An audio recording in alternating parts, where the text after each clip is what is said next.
In April of this year, Housatonic Valley Regional High School's class of 2016 announced its candidates for the prom court. Among the nominees for prom king was Micah Weisberg, a student who as recently as last year was better known by another name, Michaela. Although Housatonic was not the first high school in Connecticut to have a transgender student nominated for prom king, the news nonetheless sparked a variety of responses among the student body.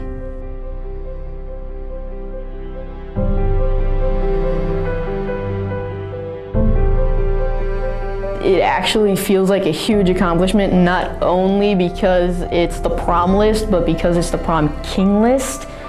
My family was ecstatic. It was ridiculous when they found out, because my mom was like, oh my God, we should have a party and we should celebrate this and this should be everywhere, like on the news and everything, that my son is finally accepted within the community.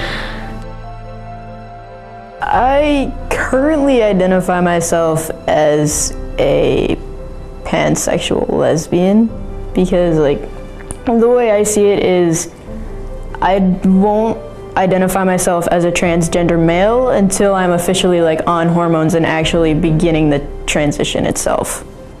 Most of the time it's him, but sometimes I'll be okay with referring to as she if they don't know me that well and like they don't know what's going on. I came out initially as bisexual at 12, and then it sort of just like trailed off from there. So I mean, that's a pretty early age to come out and like have the courage to come out in the first place when you know that your family is not really going to be accepting. We knew that Micah's story, both of coming out and beginning to transition, did not necessarily reflect the experience had by all members of the LGBT community. Elizabeth Bai, a Connecticut state senator representing the 5th District, was part of the first same-sex couple to be married in the state of Connecticut. Well, we were the first to get married in Connecticut, and it was very exciting. My wife is a town historian, so we were trying to be the first in our town.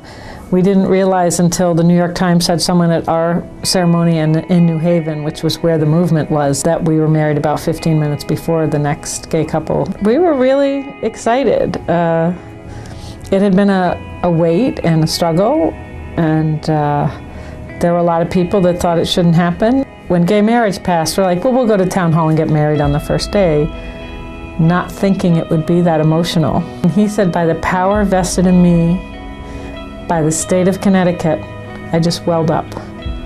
Because when you are someone that's struggling and you go through your day-to-day life, you don't realize it's impacting you.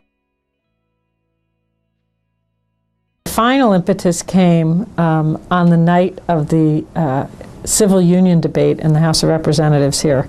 I'd really never been down to watch a debate, and I drove down because I knew they were debating civil union. And I met my now wife then. We were together then, but we weren't married. And we were up in the audience with a lot of the civil rights leaders and a lot of the LGBT leaders, and we hadn't been out front. We'd been involved some, but you know, we were just finding our way to that. So the gentleman who represented me in the State House during the debate stood up and he pointed at the balcony where I was standing with the LGBT activists, and he said, "These people won't stop till they have marriage." And I just found it so offensive that I turned around to the other leaders and I said, "I'm blank and running." How I came out here was in a speech about why gay marriage was important, and I sort of cried through the whole 8 minutes. The next day I was on the cover of the Hartford Courant. I had a wedding ring and I had an Irish ring. And so like this big was me crying on the front page of the Hartford Courant. The hardest part of coming out is fear. You imagine all these things. You imagine that people are going to judge you. You imagine people won't vote for you. You don't want people to think badly of you, and you know there's some people that do judge people who are gay. So you have this fear, I think, that you're going to be judged. And so the miracle of it is now I go door to door, and I'm married to a high school teacher. And probably when I'm in her half of town where she teaches, more often I'll say, hi, I'm Beth Bai. It's not like, oh, Senator Bai. It's like, oh, how's Tracy? And so it's amazing that in a decade I've gone from being fearful to mention my family at a door to being embraced at the door by people who are just happy that we're together. Senator Bai's story revealed how quickly public opinion has shifted on the issue of gay rights. Despite this, we understood that there were members of the LGBT community who were still struggling to feel accepted by the people who matter most to them. Janika Williams is an intern at True Colors, an outreach program for LGBT youth located in Hartford. I come from a Jamaican background, and Jamaican culture is very homophobic and they're very religious, so I'm just afraid of not being accepted. I mean, I'm 24 years old and I technically still have not come out to my parents, so I basically live two lives. I feel like every time I tell her no, I feel like this big relief. She's just like, thank you, God. But I feel like if I really were to say yes, she would literally have a heart attack, and I don't want to hurt my mom because I love my mom very much, so it's very hard. I'm a lesbian Christian, so I go to church, I believe in God, I pray to God, and I'm a lesbian, so I don't think God is, I don't think being LGBT has anything to do with religion at all. I don't think it hinders us from having a religion or anything like that.